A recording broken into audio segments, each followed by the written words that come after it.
এমন একটি গ্রাম রয়েছে যে গ্রামের মানুষ থেকে শুরু করে পশু পাখি সবাই অন্ধ। এমন একটি গ্রাম রয়েছে যে গ্রামের মহিলাদের সঙ্গে শারীরিক সম্পর্ক করলে মিলবে পারিশ্রমিক। নেদারল্যান্ডের এমন একটি গ্রাম যেখানকার কেউ ওষুধ খায় না, টিকা নেয় না, কেননা তারা বিজ্ঞানে বিশ্বাসই করে না। এই গ্রামটি থেকে কেউ কোনোদিন জীবিত ফিরে আসে না। যে গ্রামে সবাই অন্ধ। বিচিত্র একটি গ্রাম টিলটেপেক। মধ্য আমেরিকার দেশ মেক্সিকোতে অবস্থিত এটি। গ্রামটির চারপাশ ঘন অরণ্যে ঘেরা। তবে খবরের শিরোনামে গ্রামটির কথা উঠে এসেছে অন্য এক বিষয় নিয়ে। এই গ্রামটির সকল মানুষ এবং পশু অন্ধ। 3 শতাধিক জাপেটাক নামের এক জাতির মানুষ বসবাস করে এই গ্রামে। তাদের প্রত্যেকেই অন্ধ। শুধু মানুষই নয়, গ্রামের গৃহপালিত পশুগুলো দৃষ্টিশক্তিহীন। বিষয়টা এমন নয় যে গ্রামের অধিবাসীরা সবাই জন্মগত অন্ধ। এই গ্রামে জন্ম নেওয়া নবজাতকেরা আর 5টা নবজাতকের মতোই সুস্থ সবল অবস্থায় জন্মায়, কিন্তু 1 সপ্তাহ পরই তারা সবাই দৃষ্টিশক্তি হারিয়ে ফেলে। বিষয়টি খবরে আসার পর বেশ ভাবিয়ে তুলেছে মেক্সিকোর প্রশাসন এবং বিজ্ঞানীদেরকে। এর কারণ অনুসন্ধানে নেমেছেন তারা। এ বিষয়ে গ্রামবাসীর দাবি, লাবজুয়েলা নামে একটি গাছই তাদের এই অন্ধত্বের পেছনে দায়ী। তাদের দৃঢ় বিশ্বাস, অভিশপ্ত এই লাবজুয়েলা গাছই তাদের দৃষ্টিশক্তি কেড়ে নেয়। লাবজুয়েলা গাছটি নিয়ে ইতিমধ্যেই গবেষণা করেছেন বিজ্ঞানীরা, কিন্তু গ্রামবাসীর এমন অভিযোগের সত্যতা মেলেনি বলে জানিয়েছেন তারা। ওই গাছের সঙ্গে তাদের দৃষ্টিহীনতার কোনো সম্পর্কই নেই। তাহলে কেন এভাবে দৃষ্টিশক্তি হারাচ্ছে সবাই? অনুসন্ধানে চাঞ্চল্যকর তথ্য বেরিয়ে আসে বিজ্ঞানীদের সামনে। তারা দেখেন যে এই গ্রামটিকে ঘিরে রেখেছে ব্ল্যাক ফ্লাই নামের এক প্রজাতির বিষাক্ত মাছিরা। টিলটেপেক গ্রামের মাছিটির অবাধ বিচরণ রয়েছে। এই বিষাক্ত মাছির কামড়েই মূলত জীবাণু সারা শরীরে ছড়িয়ে পড়ে, যার ফলে শিশু থেকে বুড়ো এমনকি পশু পাখিরাও ধীরে ধীরে দৃষ্টিশক্তি হারিয়ে ফেলে। বিজ্ঞানীদের এমন তথ্যে নড়ে চড়ে বসেছে মেক্সিকো সরকার। অঞ্চলটি মানুষের বসবাসের অযোগ্য জানিয়ে গ্রামবাসীদের অন্যত্র সরিয়ে নেওয়ার পদক্ষেপ নেয় মেক্সিকো প্রশাসন।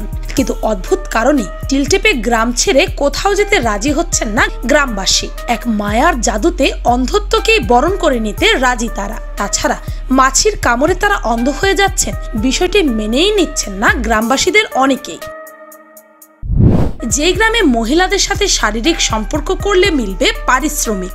এমন এক গ্রাম যেখানে যুগ যুগ ধরে অমানবিক আর নিষ্ঠুর কিছু আচার পালন করা হচ্ছে। এর মধ্যে সবচেয়ে ঘৃণ্য আর দুঃখের একটি প্রথা হলো, কোনো মেয়ে যুবতী হলেই তাকে পুরুষের সাথে বিবাহের আগেই শারীরিক সম্পর্ক করতে বাধ্য করা হয়, তাও আবার সমাজের বেঁধে দেওয়া নির্দিষ্ট ব্যক্তির সঙ্গে। শুধু যে শারীরিক সম্পর্কই করতে হবে তা কিন্তু নয়, এর জন্য ওই ব্যক্তিকে পারিশ্রমিকও দিতে হয় সেই মেয়ের পরিবারকে। না চাইলেও এসব মেনে চলতে হচ্ছে যুগের পর যুগ ধরে। বলছি সাউথ ইস্ট আফ্রিকার দেশ মালাউইয়ের দক্ষিণের গ্রামগুলোর কথা।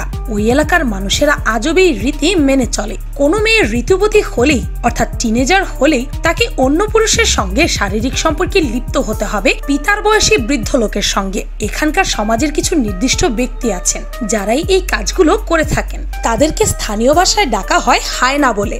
দিনের পর দিন সেখানকার মেয়েরা এদের দ্বারা নির্যাতিত হচ্ছে।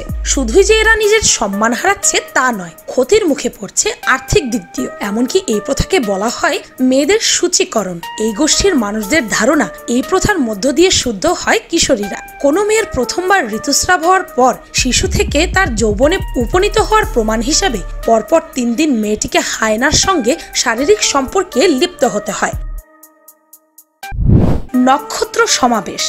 ভারতের রাজস্থানের ছোট্ট একটি গ্রাম। এই গ্রামে হাইকোর্ট আছে, প্রধানমন্ত্রী, রাষ্ট্রপতিও আছেন, কংগ্রেস আছে, সোনিয়া, রাহুল, প্রিয়াঙ্কাও আছেন, আইজি আছেন, কালেক্টরও আছেন। একটা গ্রামে এমন নক্ষত্র সমাবেশ, ঘাবড়ে যাওয়ারই কথা। কিন্তু এগুলো সবই হলো নাম।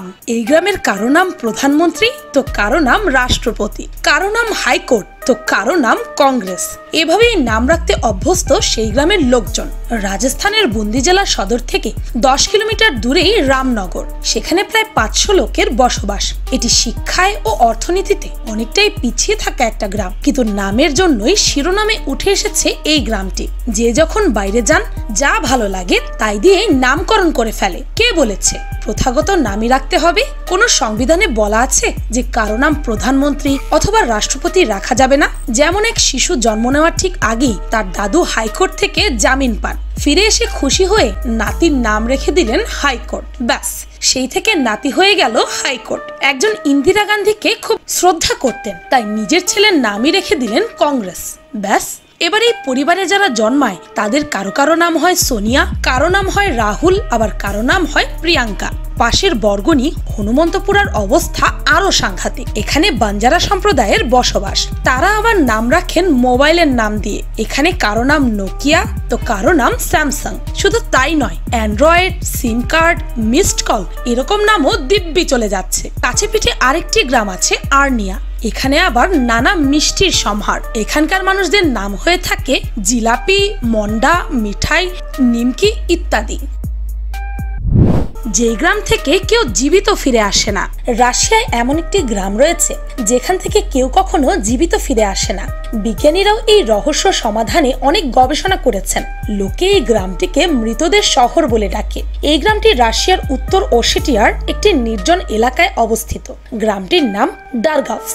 এটি এমন এক জায়গা যেখানে শুধু মৃত মানুষেরাই বসবাস করে। গ্রামটিকে ঘিরে রয়েছে 5টি খাড়া পাহাড়, আর গ্রামের ঘরগুলো সব পাহাড়ি পাথরে তৈরি করা হয়েছে।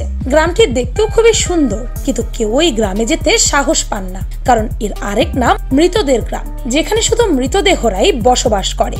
বিশ্বাস করা হয় যে স্থানীয় মানুষেরা এই গ্রামের ঘরগুলোতে তাদের আত্মীয় স্বজনদের মৃতদেহগুলো রেখে আসেন। পাহাড়ি এই গ্রামে এমন অসংখ্য ভবন আছে যেগুলোতে ভূগর্ভস্থ ঘরও আছে। এই গ্রামে কয়েকটি ভবনে 4টি পর্যন্ত তলা আছে। এটি আসলে বিশাল এক গোরস্থান। এই ভবনগুলোর প্রতিটি তলায় মৃতদেহ কবর দেওয়া হয়। গ্রামটিতে প্রায় 99টি ভবন রয়েছে। আজ থেকে প্রায় 500 বছর আগে সেই 16 শতক থেকেই এই ভবনগুলোতে মৃতদেহ কবর দেওয়া হতো। স্থানীয়দের বিশ্বাস, যারা একা একা এই ভবনে যায় তারা আর কখনোই জীবিত ফিরে আসে না। আর এ কারণেই এই গ্রামে কখনো কোনো পর্যটক যায়নি। এছাড়া পাহাড়ি এলাকা হওয়ার কারণে এখানকার আবহাওয়া ক্ষণে ক্ষণেই বদলে যায়, যা ভ্রমণকারীদের জন্য উপযোগী নয়। স্থানীয়দের মধ্যে একটি অদ্ভুত বিশ্বাস প্রচলিত রয়েছে। তাদের মতে 1800 শতকে স্থানীয় বাসিন্দারা তাদের গুরুতর অসুস্থ আত্মীয়দেরকে এই গ্রামের ভবনগুলোতে রেখে আসতেন। তাদের সময়ে সময়ে খাদ্য ও পানি সরবরাহ করা হতো, কিন্তু মৃত্যু না হওয়া পর্যন্ত তারা সেখান থেকে বের হতে পারতেন না। যেই গ্রামে পিরিয়ড শুরু হলে ঘরে ঢোকা নিষেধ। এবার এমন এক আজব গ্রামের কথা বলবো, যেই গ্রামে নারীদের ঋতুস্রাব বা পিরিয়ড শুরু হলে তাদের অন্যত্র রাখা হয়। পিরিয়ডকে এখানে নিষিদ্ধ বিষয় বলে মনে করা হয়। ভারতের ছত্তিশগড় এরকমই একটি গ্রাম। আজও এই গ্রামবাসী নিজেদের পূর্বপুরুষদের রেখে যাওয়া এই রীতিকে মেনে চলছে। জানা গেছে এই গ্রামের নারীদের পিরিয়ড হলে বাড়ির বাইরে একটি ঘর বানিয়ে রাখা হয়। সেখানে মেয়েরা একা একা থাকে। বনাঞ্চল সীতাগাঁওয়ের মেয়েদের পিরিয়ড হলে পাঠিয়ে দেওয়া হয় গ্রামের বাইরের একটি বাড়িতে। যতদিন না পিরিয়ড শেষ হচ্ছে ততদিন তারা সেই বাড়িতেই একা একা রাত কাটান। মেয়েদের সেই বাড়িতে যাওয়ার ইচ্ছা না থাকলেও তাদেরকে সৃষ্টিকর্তার ক্রোধের ভয় দেখিয়ে রীতিমতো জোর করে পাঠানো হয়। আজব ওই গ্রামের এক কিশোরী বলে, পিরিয়ডের সময় আমরা গ্রামের বাইরের বাড়িতে থাকি। গ্রামবাসী দীর্ঘদিন ধরে এভাবেই এই কুসংস্কারটি মেনে চলেছেন। যেই গ্রামে কেউ ঔষধে বিশ্বাসী নয়। নেদারল্যান্ডের একটি শহর যেখানে আজও কেউ ঔষধে বিশ্বাস করে না, বিজ্ঞানেও। ঝাড়ফুঁক করে জীবন চলে তাদের। শহরতলির গণ্ডি ছেড়ে অনেকেই বাইরে বের হয় না। আধুনিক সভ্যতাকে বুড়ো আঙুল দেখিয়ে তারা দিব্যি নিজেদের রাজ্যে নিজেদের মতো করেই বসবাস করছে। এমন অদ্ভুত গ্রামটির নাম স্ট্যাপহোর্টস। এখানকার মানুষ শেকড় আঁকড়ে ধরে থাকতেই পছন্দ করে। আধুনিক ডাচ সমাজ তাদের বিভিন্ন রকম সামাজিক ভাতা, সেক্স আর ড্রাগসের প্রতি উদার মনোভাবের জন্য বিখ্যাত। কিন্তু আমস্টারডাম থেকে 80 মাইল উত্তর পূর্বে কেউ যদি যায়, সেখানে এক অন্য পৃথিবী। এখানকার লোকজন সব ধরনের বীমা, সামাজিক ভাতা আর তাদের ভাগ্যের ওপর হস্তক্ষেপ করাকে প্রত্যাখ্যান করে। টেলিভিশন দেখাকে পাপ মনে করে। গ্রামের মুখপাত্র ইয়ান উইলিয়ামস্টক বলেন, আধুনিক সংশোধিত ডাচ সমাজ থেকে দূরে 300,000 মানুষ নিয়ে দ্য বাইবেল বেল্ট গোষ্ঠী উত্তর ওসব্রুকের শহরে দক্ষিণ পশ্চিম থেকে 120 মাইল দূরে আলাদা একটি সমাজ গঠন করেছিল। 14,000 অধিবাসী নিয়ে প্রোটেস্ট্যান্ট ধর্মে অগাধ আস্থা রাখা একটি কৃষিভিত্তিক গ্রামের নাম স্ট্যাপহোর্টস। এখানকার নারী চাষীদের পোশাক ঐতিহ্যবাহী লম্বা স্কার্ট, ফুলছাপা ব্লাউজ ও মাথায় টুপি। এই পোশাক পরে গ্রামের 7টি চার্চের সামনে প্রতি রবিবার ঘরের পুরুষদের সঙ্গে হাঁটেন তারা। 1562 সালে ধর্মপরায়ণ ব্যক্তি লুথেরানিজম একটি মিশ্র ধর্ম আবিষ্কার করেন, যার মূল কথা ছিল নিয়তিকে মেনে নিতে হবে, বিশ্বাসীকে ভুগে ভুগে তার সত্যতা প্রমাণ করতে হবে। আর এই বিশ্বাসের নাম হাইডেলবার্গ ক্যাটেসিজম, যা নিয়ে এই গ্রামের মানুষ বেঁচে আছে। এই গ্রামের অনেক অধিবাসী ওষুধ খায় না, এমনকি এরা টিকাও নেয় না। তারা বিশ্বাস করে অসুস্থতা হলো সৃষ্টিকর্তার শাস্তি, যা মাথা পেতে মেনে নিতে চান তারা, আর সুস্থতা হচ্ছে তার পুরস্কার। পৃথিবীর সবচাইতে পরিষ্কার পরিচ্ছন্ন গ্রাম। 2003 এবং 2013 সালে আন্তর্জাতিক ট্রাভেল ম্যাগাজিন থেকে এশিয়ার সবচেয়ে পরিচ্ছন্ন গ্রাম হিসেবে স্বীকৃতি পায় মাওলিংনম। এছাড়া 2005 সালে ভারত সরকার সবচেয়ে পরিষ্কার গ্রাম হিসেবে এই গ্রামটিকে ঘোষণা দেয়। ছোট্ট একটি গ্রাম, কিন্তু কোথাও কোনো ময়লা আবর্জনা নেই। সুন্দর সাজানো গোছানো পরিপাটি সবকিছু। এই গ্রামের মানুষের পোশাক পরিচ্ছদ, বাড়িঘর, এমনকি রাস্তাঘাটও একেবারে ঝকঝকে তকতকে। এখানে কেউ যেখানে সেখানে কিছু ফেলতে পারে না, কারোর সঙ্গে বিরূপ ব্যবহার করা যায় না। ফুল তোলা, গাছের পাতা ছেঁড়াও নিষেধ এখানে। তাই তো গ্রামটি বারবার পরিচ্ছন্ন গ্রামের স্বীকৃতি পেয়ে আসছে। ভারতের মেঘালয় রাজ্যের পূর্ব খাসি পাহাড় জেলার ছোট্ট গ্রাম মাওলাইং। সুন্দর রুচির ছাপ সর্বত্র। এই গ্রামের ডাস্টবিনগুলোও সুন্দর, অদ্ভুত। এই গ্রামে বাঁশের তৈরি ঝুড়িতে ময়লা আবর্জনা সংগ্রহ করা হয়। সেগুলো দিয়ে তৈরি হয় কৃষিকাজে ব্যবহৃত জৈব সার। পলিথিন ব্যবহার ও ধূমপান নিষিদ্ধ এখানে। এই গ্রামের সব বাসিন্দাই শিক্ষিত, তারপরও কৃষিকাজই তাদের মূল জীবিকা। সবুজের মাঝে এক একটি বাড়ি, প্রতিটি বাড়িকে ঘিরে সাজানো হয়েছে রঙিন সব ফুলের গাছ দিয়ে। ফুলে ফুলে উড়ে বেড়াচ্ছে রঙিন সব প্রজাপতি। এ যেন রূপকথার রাজ্য। গ্রামের অধিবাসীরা খুবই নম্রভদ্র। গ্রামটিকে পরিষ্কার পরিচ্ছন্ন রাখেন এখানকার অধিবাসীরাই। প্রতিদিনই অসংখ্য পর্যটক আসেন এখানে। তারপরও গ্রামটি খুবই পরিচ্ছন্ন। পরিষ্কার পরিচ্ছন্নতার জন্য ভারতের এই গ্রামটি বিশ্ববিখ্যাত। ভিডিওটি ভালো লাগলে আপনার ফ্রেন্ডস এন্ড ফ্যামিলির সাথে শেয়ার করতে পারেন। আর পিনিক পাই চ্যানেলটিকে সাবস্ক্রাইব করে বেল আইকনে অল নোটিফিকেশনস অন করতে ভুলবেন না যেন। শুধুমাত্র এভাবেই পিনিক পাইয়ের প্রতিটি ভিডিওর নোটিফিকেশন আপনার কাছে পৌঁছে যাবে। আমি ফাল্গুনি, আজকের মতো এই পর্যন্তই। দেখা হচ্ছে পরের ভিডিওতে।